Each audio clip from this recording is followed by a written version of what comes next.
So today I start the day off. Phone call from Steve. He's going to try to get up here sometime today. Pick up the Ninja.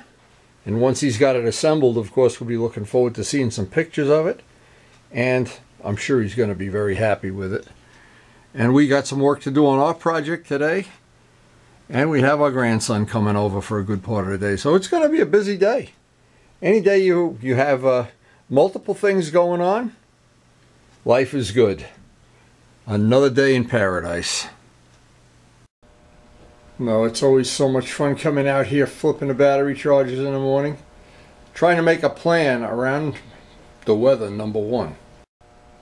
Hey, it's totally warmed up today, but it's pouring rain. So you win on one end, you lose on the other end.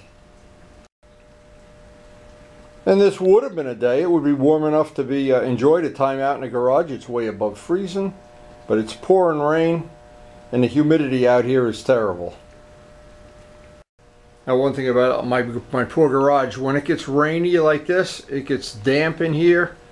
We have a dampness issue down in the cellar, a dampness issue out here.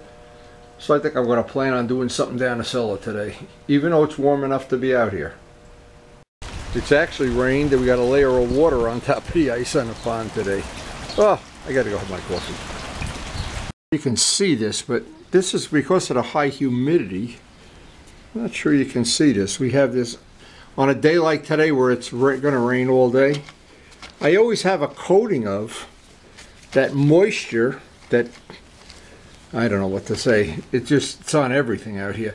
But what I've learned in the past is before I put the bikes away for the winter, I did everything with a coat of Flitz.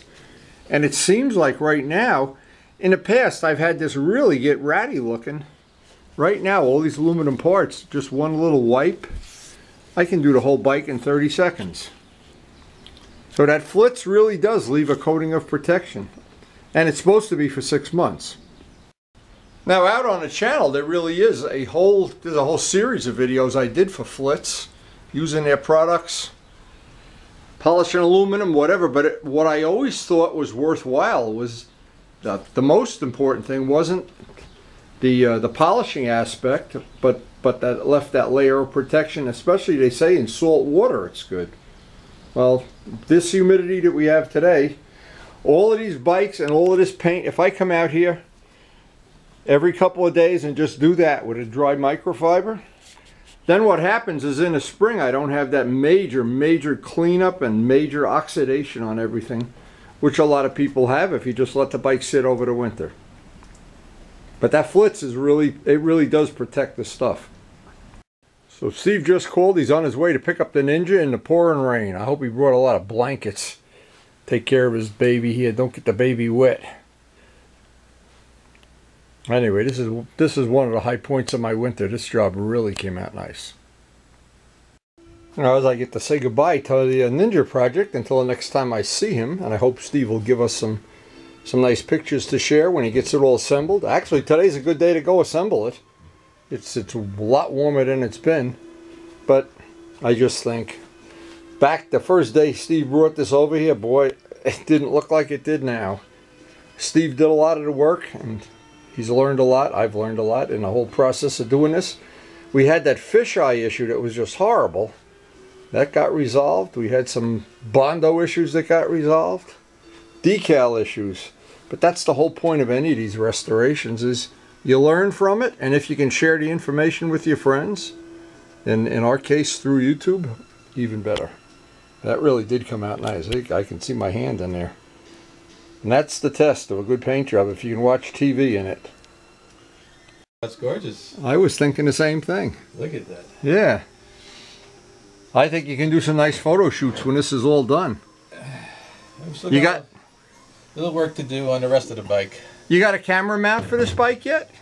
Did you make a camera mount up?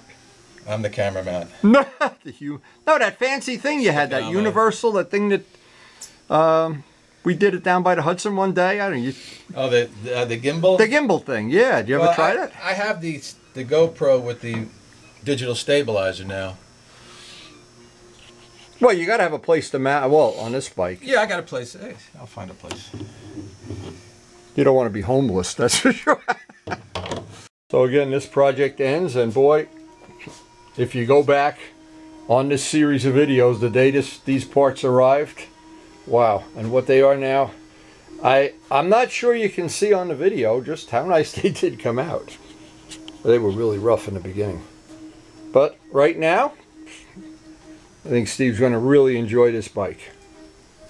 And if you've never ridden a 250 Ninja, a 250 Ninja is a really nice, it's like an RD400. It's really a nice bike. One person's going to be happy here is Miles. He gets his big Lego table back. 8-foot Lego table, which was the Ninja table. Actually all fit in there pretty good.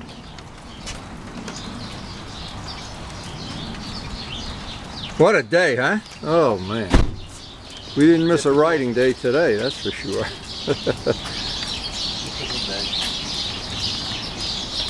That's quite a project. I'm going to go look for the video of when we first got these parts. Yeah, when you walked in the driveway with these. And that officially ends my involvement with the Ninja project, but we really do look forward to seeing some pictures of it. And now we can figure out what we want to do here. But as always, it's always time for a cup of coffee before we get started on the real work of the day. Now, whenever a job leaves, I always tend to go back, dial up the YouTube videos for that project, and I can remember the first day. I can remember it. Look how nice and sunny it is. The grass is green. How time flies. You never really know how quick it flies. But all of those parts, oh my God, the first time we put the paint on, they were loaded with fish eyes. Oh God almighty, cracks and pieces missing. And yet look at what left the shop today. To me, that's kind of a little miracle. Anyway, looking back is always fun, but I want to look forward. I want to look forward to seeing this FZR done. And I will be patient and take my time with all the final steps. But that Ninja project really did come out great. So the corporate decision is here to try to get one of these, well, part of one of these pieces sanded out with 2500, and boy, as we come down a home stretch here, 2 pieces to go. Thinking back at oh my God, that was a year ago I made those concept sketches, and here we are buffing out the last, actually buffing out the last 2 parts of this job. This job we're going to use 2500 grit. I guess I'm going to take out 2 or 3. I take 3 sheets out. 2500 grit. And this has proven to be a really good combination, the 2500 grit, and then of course followed up by the 4C, the buffing compound. Now I just thought I'd mention, I did a little test, and I just, on the main fairing, I wanted to see, I have some 2000 grit, if that was going to leave more scratches. Of course it did, and it just meant that I had a lot more time buffing. So what I'm suggesting is, from this project, I've come up with this really good combination. I've had the paint cure, and this paint is cured, oh, I'm gonna guess 2 weeks at least, since we were able to paint. Then wet sanded with 2500 till the flaws are gone, and then polished with, and we have 2 new Harbor Freight buffers waiting in the wings to polish these guys up. So the first thing, as always, is just to do a really quick test.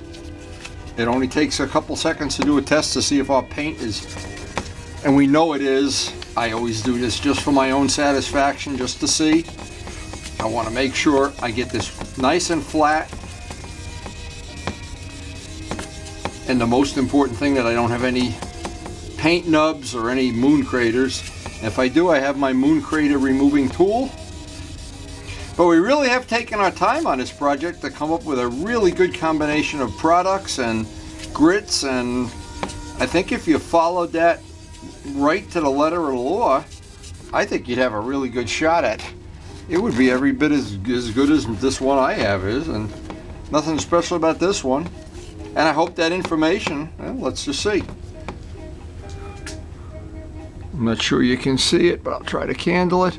That's sanded out beautifully. So now it's only a question of dividing it up into squares, getting 1 piece at a time done, roughly the size of my hand, going extra careful over the decals.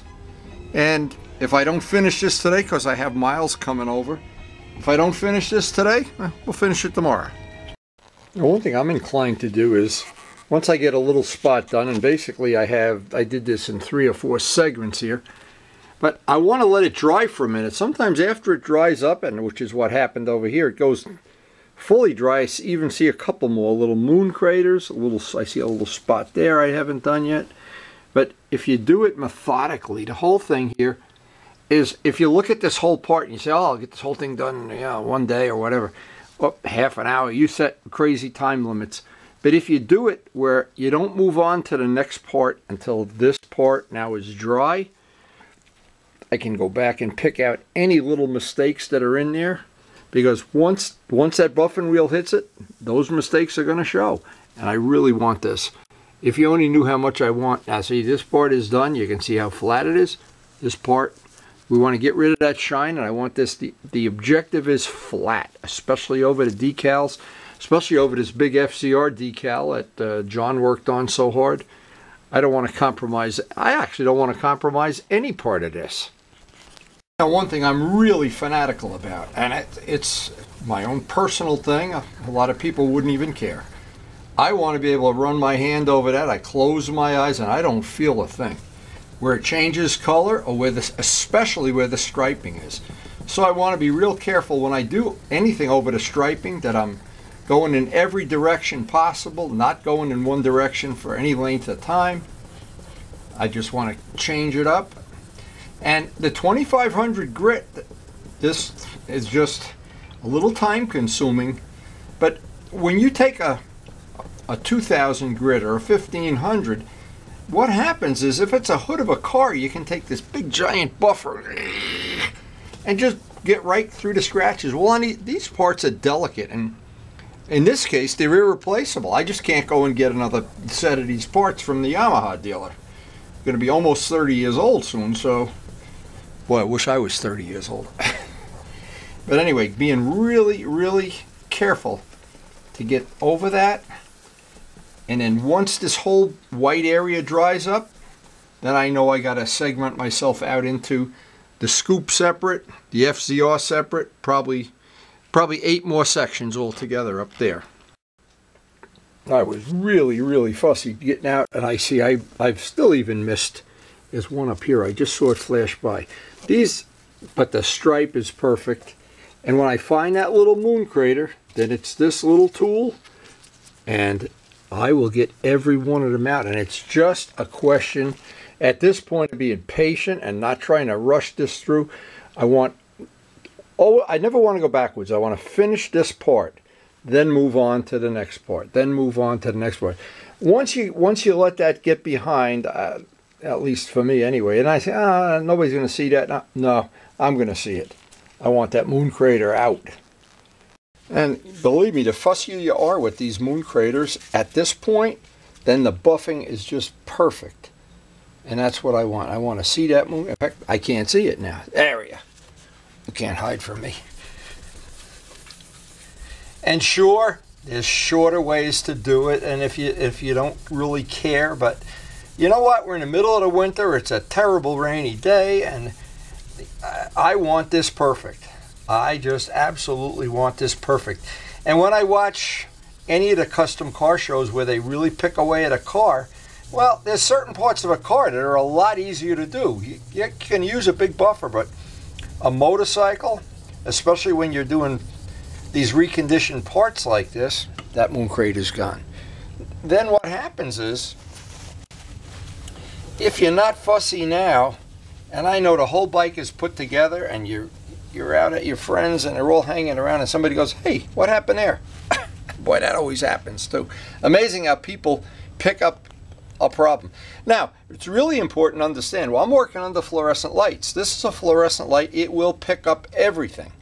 If I shut the fluorescent off and put incandescent bulbs, what's going to happen? You see so much reflection, you can't see every little detail. It's an old modeling trick. Always detailing things, you want to be under fluorescent light all the time.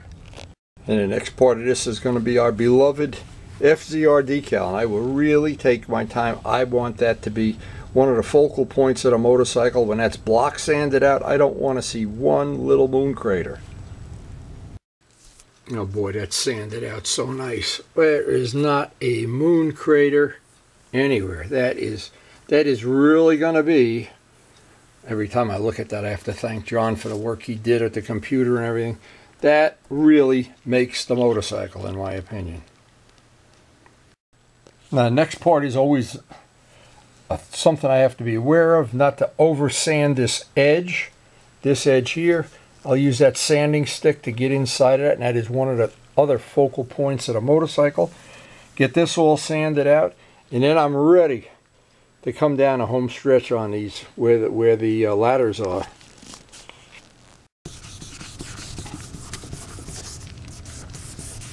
Now these are the tricky areas that you don't want to cut through that ridge. I want to get in there, but I don't want to cut through that ridge. And boy, the detailing on this, I am spending a lot more time than I thought I would, but I'll get as much of this done, or maybe I will finish it today, I don't know. You never know on a day that we're going to have miles here, you never know how the day is going to play out. It's always and I like having a life where every day is different than the day before. I don't want to live like Groundhog Day.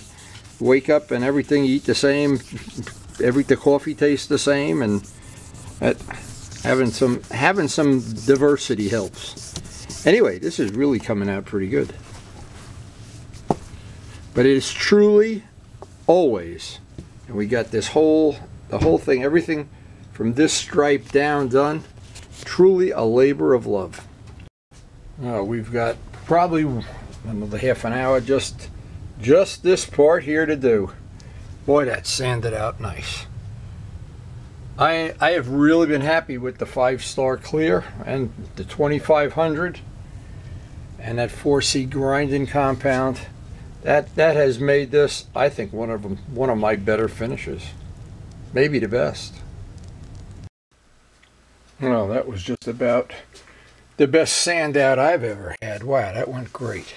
Now, what that has done is set us up for when we do the buffing. We have a brand new buffer, a brand new pad, and we should have no problem at all. That should buff out in one session with no problem at all.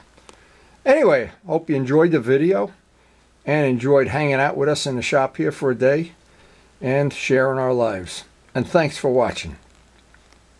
Wait a second, this is wrong.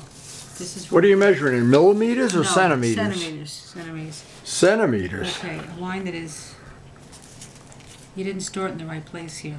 Easy working with centimeters. This is where you'll be able to restore motorcycles later on in life. Okay. You'll be famous. You'll be an icon of the motorcycle industry.